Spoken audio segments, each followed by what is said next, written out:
दूसरी मैं ये कहना चाहता हूं कि शिक्षा विभाग में, और विशेषकर सरकार कह रही थी 1 लाख नौकरियां अभी दिसंबर जनवरी तक दे देंगे, 4 लाख नौकरियां दे देंगे। शिक्षा विभाग में मैं प्रेस नोट के माध्यम से आपको बता दूंगा कि 1,01,000 से अधिक पद आज भी रिक्त हैं। और 2021-22 के बाद में, जब से मैंने छोड़ा था उसके बाद से आखिरी के 2 साल में हम भी नहीं कर पाए, और अब 12 महीने से किसी भी वर्ग की पदोन्नति नहीं हो रही है, डीपीसी नहीं हो रही है, न 3rd ग्रेड की है, न 2nd ग्रेड की है, न कोई व्याख्याता की है, न प्रधानाचार्य की है। अगर आप इसको देखोगे तो प्रधानाचार्य के भी 7,489 पद आज भी खाली हैं। स्कूल व्याख्याता के 17,556 पद खाली हैं। द्वितीय श्रेणी के 33,840 पद खाली हैं, और तृतीय श्रेणी के 18,170, और तृतीय श्रेणी के भी जो L2 और L1 ये 18,936, और प्रारंभिक शारीरिक शिक्षा के 4,153, प्रयोगशाला के 1,078, यानी कुल 1,01,222 पद रिक्त हैं। नए पदों की भर्ती की जा रही है और नए डीपीसी करा करके पदोन्नति। ये कहना कि कोर्ट में अटका हुआ है, कोर्ट में एक बात अटकी हुई है, तो आपकी जिम्मेदारी बनती है। आप बड़ी बड़ी बातें करते थे तो आपको कोर्ट से निकाल करके इनको डीपीसी करनी चाहिए। नए डीपीसी कर रहे हैं और नए नए पदों की भर्ती कर रहे हैं। और एक बात और कहना चाहता हूं, मुख्यमंत्री जी से आपने सुना होगा, प्रेस के माध्यम से उन्होंने बाकायदा कहा था, कैबिनेट में फैसला करके कहा था कि हम लोग L1 के अंदर, पहले तो कहा तृतीय श्रेणी अध्यापक में 50% महिलाओं को आरक्षित करेंगे और रिजर्वेशन देंगे, और उसके बाद में कैबिनेट में भी इन्होंने कहा था। लेकिन आज की तारीख तक न कोई नियमों में, न कानून में संशोधन हुआ है, न पंचायती राज एक्ट में संशोधन हुआ है। ऐसे ही जो मारवाड़ी में कहते हैं ना, धूल में लट चला दिया, वैसे धूल में लट चला दिया। इनके पास में कानूनी स्थिति की बिना जानकारी की घोषणा कर रहे हैं।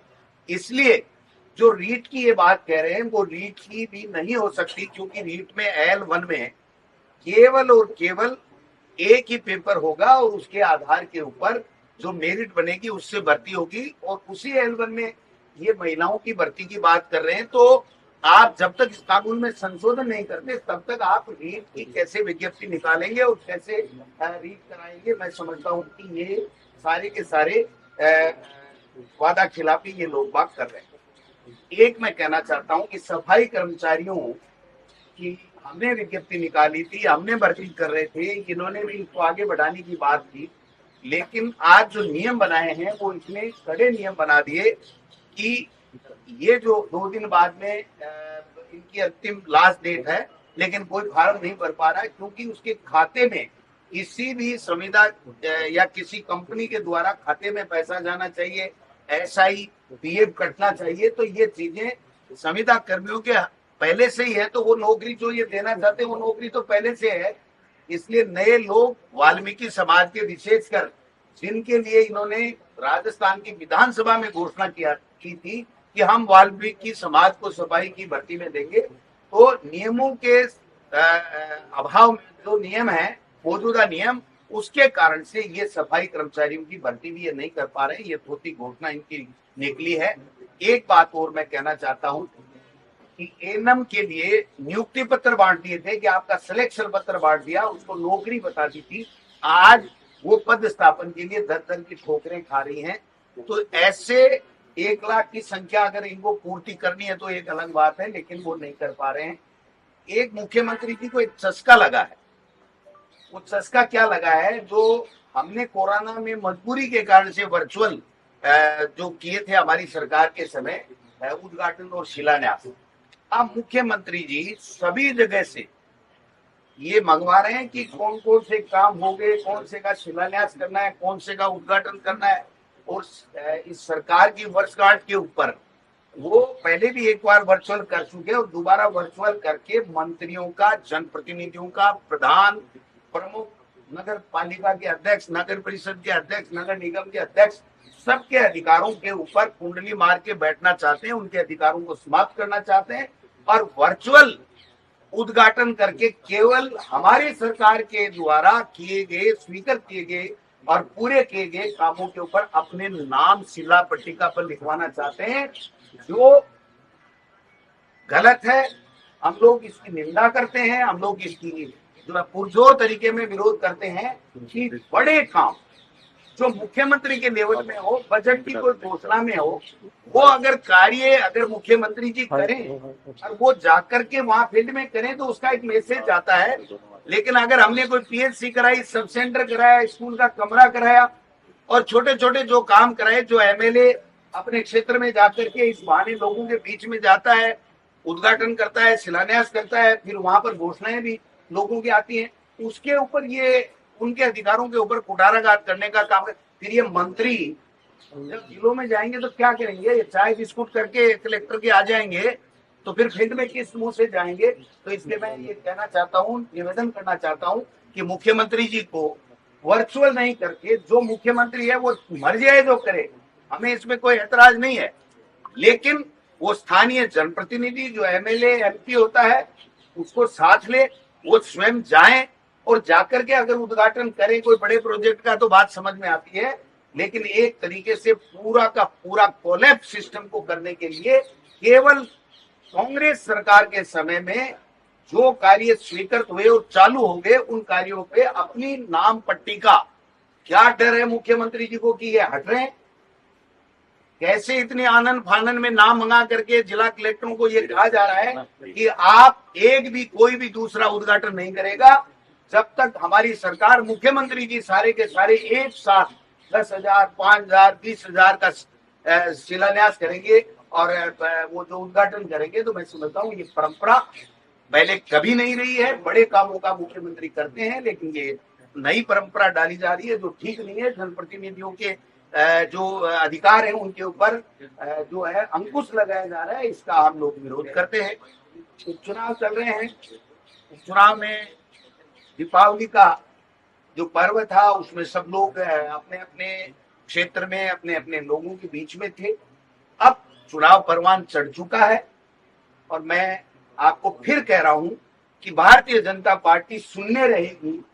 इनके सारे के सारे जो दावे हैं वो धरे रह जाएंगे, क्योंकि इन्होंने 10 महीने तक सबको ठगने का काम किया है, चाहे वो नर्मदा के पानी की बात को लेकर के, चाहे ईआरसीपी की बात को लेकर के, चाहे 1 लाख लोगों को नौकरियां देने की बात को लेकर के, चाहे अच्छी चिकित्सा व्यवस्था की बात को लेकर के, चाहे और कोई दूसरे मुद्दे को लेकर के, महंगाई कम करने के मुद्दे को लेकर के, चाहे जो पेट्रोल हरियाणा के बराबर करने को मुद्दे को लेकर के, सारे के सारे मुद्दों पे इन्होंने एक भी काम नहीं किया है। इसलिए इनको सबक सिखाने वाली है और इनकी जो तानाशाही है, जो ईडी, सीबीआई, इनकम टैक्स के द्वारा ये डरा धमका करके अपना शासन जमाना चाहते हैं, उसके ऊपर जनता अंकुश लगाएगी, ये मैं निवेदन करना चाहता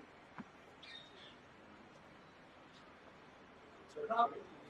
भाई साहब, आज बीजेपी में कई मतलब नागौर जिले से जिलाध्यक्ष आपके कांग्रेस के, उन्होंने बीजेपी ज्वाइन की है। कांग्रेस के जिलाध्यक्ष ने? हाँ, पूर्व जिलाध्यक्ष ने आज बीजेपी ज्वाइन की है। उनके कारण से तो खराब हो रही थी वहाँ कांग्रेस। अच्छा न चलेगे तो हमने तो पहले ही जय हुआ मान लिया था।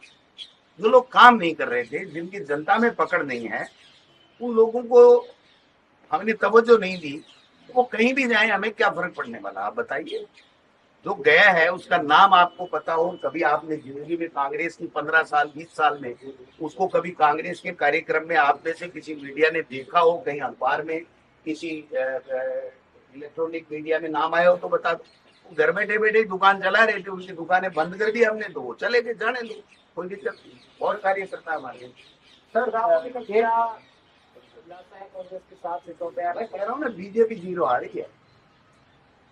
सर आप बार बार जीरो कर रहे हैं, कांग्रेस का क्या हाल होगा? क्योंकि देवी उनियारा की सर आप बताओ, बीजेपी 0 आएगी तो क्या होगा? नहीं सर, क्योंकि फील्ड में आरएलपी भी है, उसके साथ कांग्रेस गठबंधन नहीं कर पाई फील्ड में। नहीं, विधानसभा में पहले भी नहीं रहा कभी से सर। बीजेपी लोकसभा में था, लोकसभा में आज भी है। देवी उनियारा में आपके नरेश मीना छोड़ के चले गए, आपको चले गए तो वो भुगतेंगे, क्या फर्क पड़ेगा? जनता थोड़ी साथ देगी उनका। सर आपको नुकसान नहीं होगा देवी उनियारा से? देखिए ऐसा है, जनता सब समझती है कि कभी कहीं से, कभी कहीं से, कभी कहीं से और चाहे जैसे बात करके अगर वो जनता के बीच में जाते हैं, कोई भी व्यक्ति हो, तो उसको जनता अपना समर्थन नहीं देती है। जनता उसी को समर्थन देती है जो लोग जनता के बीच में रह करके जनता की बात करते हैं और जो स्थायी होते हैं, जनता के मुद्दों की बात करते हैं। ऐसे यहाँ से यहाँ, यहाँ से यहाँ, यहाँ से यहाँ, अभी यहाँ, अभी यहाँ, ऐसे लोगों को समर्थन सर नहीं। झुंझुनू और रामगढ़ सीट में परिवारवाद का आरोप लग रहा है।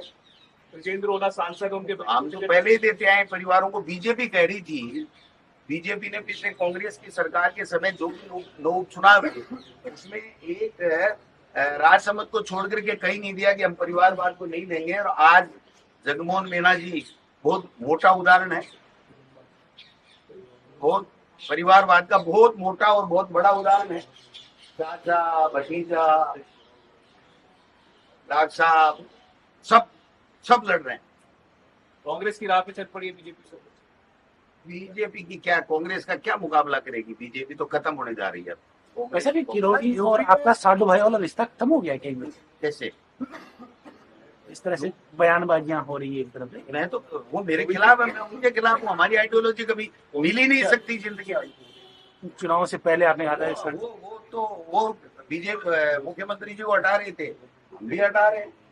अब फिर हटू हो गए, और क्या है? सब वो इसी काम में लगे थे। तो साधु भाई मान गए क्या भाई साहब? मान क्या गए, वो इसी काम में लगे हुए। आपने सुना नहीं किरोड़ी जी का एक बयान कि मेरा प्रमोशन होगा और बेडम का प्रमोशन होगा? तो कैबिनेट से ऊपर प्रमोशन मुख्यमंत्री का ही होता है। कैबिनेट बनाने से कोई प्रमोशन होता है क्या? सर हो सकता है तीसरा उप मुख्यमंत्री बन जाए राजस्थान में। उप मुख्यमंत्री कैबिनेट मंत्री होता है, इससे ऊपर कुछ नहीं होता। दोनों को पूछ लो कितनी चलती। तो उप मुख्यमंत्री है ना, कैबिनेट मंत्री जितनी में नहीं चलती, राज्य मंत्री जितनी सर चलती। गहलोत साहब और पायलट साहब इकट्ठे आएंगे सर एक मंच पे प्रचार? सारे एक मंच में ही है भाई साहब। रोजाना दीपावली की रामाश्यामा होती है, सब एक साथ ही है। महाराष्ट्र में एक साथ ही है। अपन चलेंगे तो एक साथ चाय नाश्ता करवाऊंगा, साथ बैठे। बीजेपी ने यूपी में 700 सीटों के ऊपर क्या तैयारी? क्यों नहीं? कहाँ जाएंगे, क्या क्या सब प्लान? जगह ही जाएंगे। साथ के अलावा तो अभी जाने का कोई मतलब नहीं है। सातों जगह हमारी टीमें लगी हुई है, कार्यकर्ता लगे हुए हैं, पदाधिकारी लगे हुए हैं। हम खुद भी जाएंगे, सारे लोग आएंगे जो स्टार प्रचारक हैं या जो लोकल लीडरशिप है, वो सब पूरे चुनाव में मुस्तैदी के साथ में काम कर रही है और अच्छे परिणाम। सर यूपी से एक नारा निकला, आपने भी सुना होगा, बटोगे तो कटोगे। इत्तेफाक रखते हो? इनके पास सामान ही इतना ही है, लड़ाओ भिड़ाओ, इस तरीके की धार्मिक उन्माद फैलाने की बातें करो। इनकी कोई नीति नहीं है। इनका एक ही काम है कि आप तो हिंदू मुस्लिम करो और अपनी राजनीतिक रोटियां सेको, जो अब ज्यादा दिन नहीं चलेगा। अब खत्म हो गया इनकी बात। सर नरेश मीणा का भी निष्कासन नहीं हुआ, क्या वो प्राइमरी मेंबर नहीं है? जिला कांग्रेस कमेटी से जो ही प्रस्ताव आएगा उसके 30 मिनट के अंदर फैसला हो जाएगा। क्या प्राइमरी मेंबर है नहीं? पट्टा पहनाया था तो कांग्रेस में तो है ही, अब कैसे मना कर दूं? मैंने खुद नहीं पहनाया था। लेकिन वहां के लोकल ब्लॉक अध्यक्ष, जिला कांग्रेस कमेटी, किसी भी संगठन के वहां से जो ही आएगा क्यों ही हम कार्रवाई करें। सर उन्होंने ये भाई साहब- मीणा जो वहाँ के कांग्रेस के उम्मीदवार हैं उनको लेकर और हरीश मीणा को लेकर कई गंभीर बातें कही। फालतू की बातें, सब बकवास तो है। पैसा लेके आ भारतीय जनता पार्टी इस तरीके के प्रोपेगेंडे फैलाती रहती है, इसमें कोई सत्यता नहीं है। कांग्रेस में ईमानदारी से टिकटें मिलती है, कभी भी कांग्रेस में बीजेपी की तरह इस तरीके का खेला नहीं होता। भाई साहब झुंझुनू के अंदर लगातार है एक विशेष समुदाय के लोग विरोध कर रहे हैं। कोई नहीं कर रहा है। उनका ये कहना है कि बीजेपी हो या कांग्रेस, कोई भी दल हो, यदि हमारे समुदाय विशेष को मौका नहीं दिया जाता प्रतिनिधित्व ऐसा कुछ भी नहीं है। जो फॉर्म भरा था उन्होंने ईमानदारी के साथ में अपना स्व विवेक से फॉर्म उठा लिया और वो ओला जी के साथ में है, अमित ओला जी के साथ में प्रचार कर रहे हैं पूरी तरीके से। वहां कांग्रेस का वोटर नेता एक भी कांग्रेस के खिलाफ काम नहीं। गोधरा को लेकर के जो एजुकेशन सिस्टम से चैप्टर हटाए गए थे, उसकी हकीकत क्या है? किया गया इनका, आप कहते हैं आपके समय एनसीईआरटी लागू कर दिया गया था और अभी ये चैप्टर पाठ्यक्रम है ही नहीं, पाठ्यक्रम का हिस्सा नहीं है, क्योंकि वो दिलावर जी बता नहीं पाएंगे, उनको नॉलेज नहीं है। 10 महीने हुए हैं अभी इनको, तो अभी दूसरे कामों में लगे हुए हैं। शिक्षा विभाग पे जब फोकस करेंगे तो ध्यान में आएगा। ये भारत सरकार बुक्स खरीदने के लिए संस्था के माध्यम से फंड देती है और उसके माध्यम से वो पुस्तकें खरीदी जाती हैं, लाइब्रेरी में रखी जाती हैं, जिससे बच्चे पढ़ सकें। ये मेरे समय में 11 आपने देखे करोड़ हुए। रुपए का फंड आया था, हमने ये किताबें नहीं खरीदी थी एक बार। उसके बाद में जब इनका शासन आया, कल्ला जी ने भी नहीं खरीदी, इनका शासन आया तो आनंद फानन में इन्होंने जो किताबें खरीदी, उन किताबों में से कोई पुस्तक नहीं जो ये जो चर्चाएं चल रही हैं। तो मंत्री जी कह रहे हैं कि भाई हमने वापस मंगा ली, अब इतने से वो बच नहीं सकते। खरीदी उन्होंने ही है, उनके समय में ही खरीदी गई है, उनको ध्यान रखना चाहिए था इस तरीके की पुस्तकें बच्चों में नहीं बंटनी चाहिए। ये सुनिश्चित करने का काम इस सरकार का है, वो भी डोटासरा का नहीं। उन्होंने ये बात कही थी कि उन्होंने ही ये किताबें छांटी थी, इन्होंने अनुमोदन किया था। वो सार्वजनिक रूप से मंत्री हैं आज, तो मंत्री है तो सारा रिकॉर्ड उनके कब्जे में है, उनके अधिकार क्षेत्र में है। उनको बताना चाहिए कि ये गोविंद डोटासरा के ये हस्ताक्षर हैं और ये इन्होंने अनुमोदन किया था। तब मैं आपके सामने दोबारा आकर के और जो मुझे कहना कह दूंगा, लेकिन ये कहना बिल्कुल गलत है। उनके समय में वो किताबें खरीदी गई, उनको जिम्मेदारी लेनी चाहिए और उसे को ठीक कैसे किया जा सकता है इस दिशा में उनको बात करनी चाहिए, अनर्गल आरोप लगाने के बजाय। सर, अधिकारियों के हवाले से बात सामने आ रही है कि बाजरे पे जो एमएसपी की बात कर रहे थे, 4,000 करोड़ रुपए सेंट्रल गवर्नमेंट ने एमएसपी के नहीं दिए, इसलिए 2,670 रुपए प्रति क्विंटल के हिसाब से नहीं खरीदा जा पा रहा है। केंद्र एमएसपी के लिए पैसा नहीं दे रही है। इन्होंने संकल्प पत्र में क्यों लिखा? बीजेपी का संकल्प पत्र है ये, और बीजेपी की डबल इंजन की सरकार है, तो जिम्मेदारी तो इन्हीं की बनती है। इन्होंने सोच समझ के नहीं लिखा था क्या? भजनलाल जी तो उस वक्त उस भूमिका में थे ही नहीं कि लिख दे। इसलिए बीजेपी का जो शीर्ष नेतृत्व है उनके द्वारा तैयार किया गया है, तो उनकी जिम्मेदारी बनती है कि वो उस संकल्प पत्र में किए गए वादे को पूरा करें। ये कह करके कि केंद्र सरकार नहीं दे रही है, तो फिर ये यमुना वाला पानी कैसे दे देंगे, ईआरसीबी कैसे दे देंगे, जिलों को खत्म करने की छूटें कैसे दे देंगे, वन स्टेट वन इलेक्शन की कैसे इनको संशोधन करके दे देंगे। तो ये कहना किसानों के साथ में धोखा है। तो मिड डे मील में कैसे मिलेगा बच्चों को श्री अन्न? कब मिले रहा है? तो वो दूध ही बट रहा है, वो दूध ही चालू रह रहा है। वो तो मंत्री जी ने यूं ठोक दिया, उनके पास फाइल ही नहीं, सीधी चली गई और जाकर के वो दूध का दूध है। वो तो वो बताए कि जब मोटा अनाज की बात कर रहे थे तो उनकी जिम्मेदारी बनती है, वो बताए कि मोटा अनाज कब से मिलेगा और कैसे मिलेगा। मैं तो हूं नहीं मंत्री, या मेरी सरकार तो है नहीं कि मैं बता दूं कि मोटा अनाज ऐसे मिलेगा साहब। ये दूध की मलाई नहीं मिल रही थी क्या उनको, इसलिए उन्होंने कहा। पता नहीं भाई, इतनी छोटी बात पर कल टाइगर को पीट करके मार डाला, मतलब वो जनता अब भाई सरकार में, इस सरकार के समय में ये तो पोपाबाई का राज है। ये तो अपने आप ही चल रही है, कोई चलाने वाला कोई नहीं है। यहाँ पर लेपर्ड 9-9, 10-10 व्यक्तियों को मार रहा है, आदमी टाइगर को मार रहे हैं, कोई धनी दोरी नहीं है, कोई पूछने वाला नहीं है। इसीलिए तो हम बार बार ये बातें कर रहे हैं कि भाई ये जो वादे किए थे और आज किसान की जो आवश्यकता है उसकी फसल ही अगर बुआई ढंग से नहीं होगी, बिजली नहीं मिलेगी, तो फिर उसके बाद में आपके ये जो भाषण है, हेलीकॉप्टर, बड़ी बड़ी बातें, ये दुपट्टा, ये किस काम में आएंगे बताओ? किसान के तो काम में आ नहीं रहे। कल सातों विधानसभा क्षेत्रों में वो दुपट्टा वाला तो देखने को मिलेगा आपका। सर, ये शिक्षा विभाग बीजेपी को नींद ही नहीं आ रही है इस चक्कर में। शिक्षा विभाग के द्वारा 35-35 हजार रुपए का बोनस देने की बात कही जा रही थी कुछ जो कर्मचारी हैं उनको, और वो पैसा जो है जो एग्जाम्स करवाने के लिए जो पैसा लिया गया था स्टूडेंट्स में से, कहा जा रहा था, ऐसा आरोप लग रहा था कि उनमें से पैसा बोनस में बांट दिया भाई गया। शिक्षा विभाग के बारे में शिक्षा मंत्री को पता नहीं और मुख्यमंत्री को पता नहीं।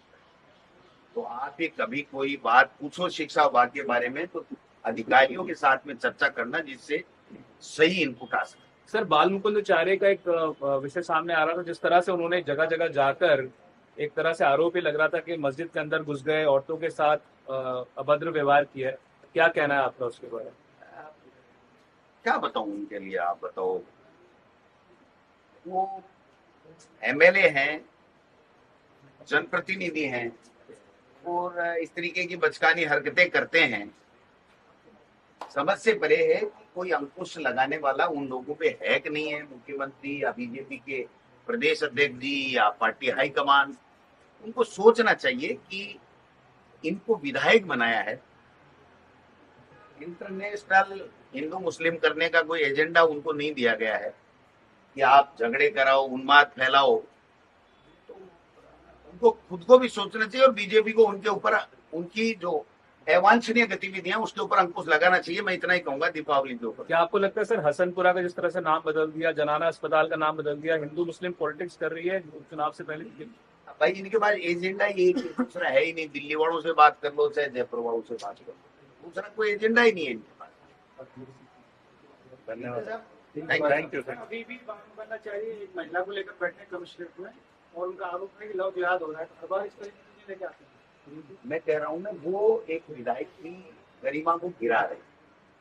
आप लोगों को भी उनके इन हरकतों के ऊपर संज्ञान नहीं लेना चाहिए, मैं समझता हूं। और भारतीय जनता पार्टी को अतिशीघ्र संज्ञान लेना चाहिए कि उनको हिदायत दें कि आप इस तरीके की अमर्यादित